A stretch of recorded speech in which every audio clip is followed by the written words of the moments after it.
Hello, in front of me I've got HUAWEI P80 Pro. In this video I'll show you how to use Ultra HDR Mode.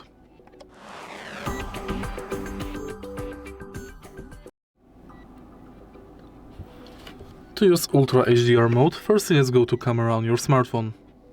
Enter Photo Mode and next go to Settings.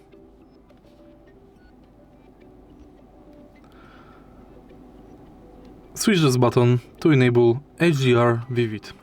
Thanks to this function you can enjoy enhanced colors and contrast.